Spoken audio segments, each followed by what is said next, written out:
let's just take it back to the start for a second, just for the benefit of hindsight. Yeah. When Hitman came out, it was called Hitman Codename 47, and it wasn't that great. For me, the Hitman series is one of the greatest series of all time, even if you only counted number 1 and number 4.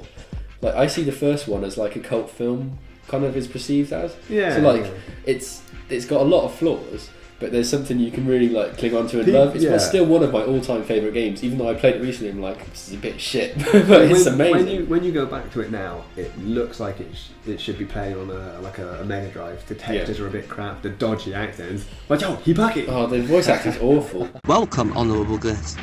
Every pleasure is available inside.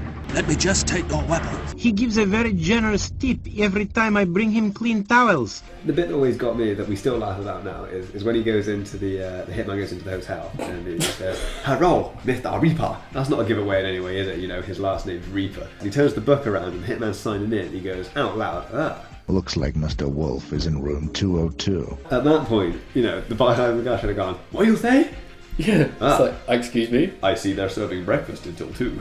If you want me to check your mail, just hand me over your room key, okay? It just makes me laugh every time. It was so...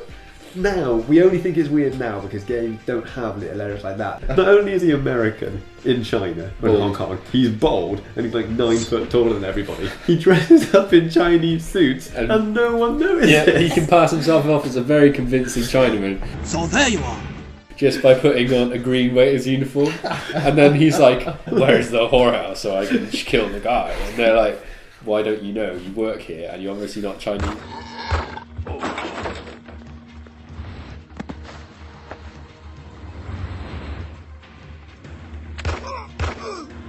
Not that I claim to be cleverer than anybody else, but I always called it just like an intelligent man shooter, because you could go in like a barbarian and murder everybody, or you could scope the area, you could set up on the high ground and watch them.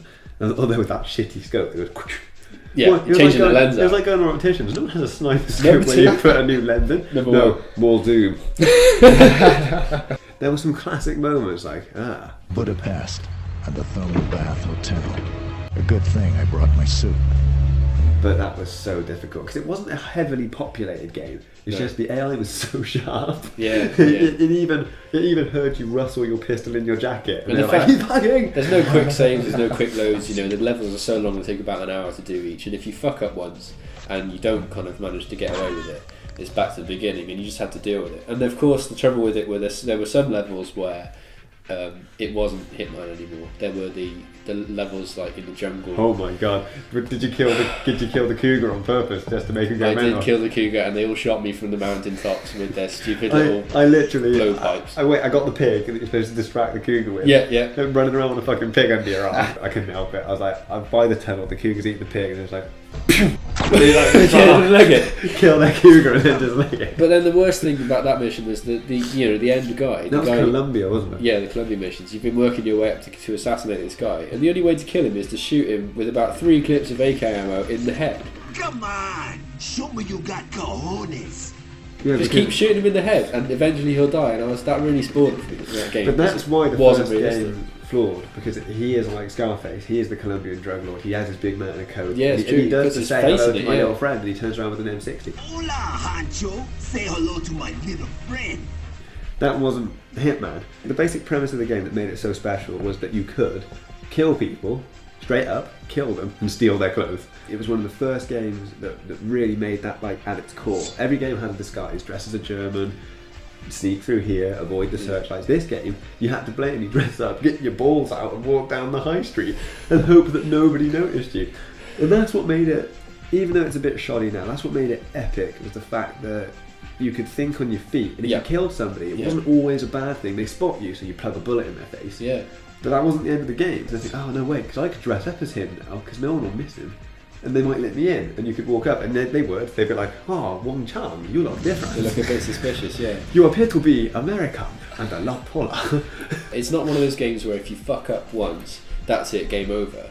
You can salvage the situation. You can be like, shit, you have to think quickly. You're like, I just killed a guy in the bathroom because he was acting funny. So quickly you open a bathroom cubicle, shove him inside, close the door, and then steal his clothes, and someone else come in. You're like, you feel like so tense about it.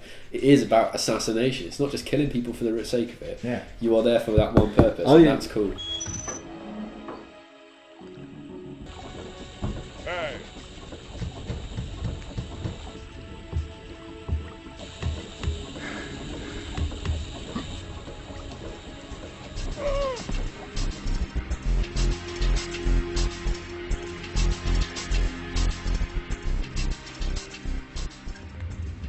It's packing.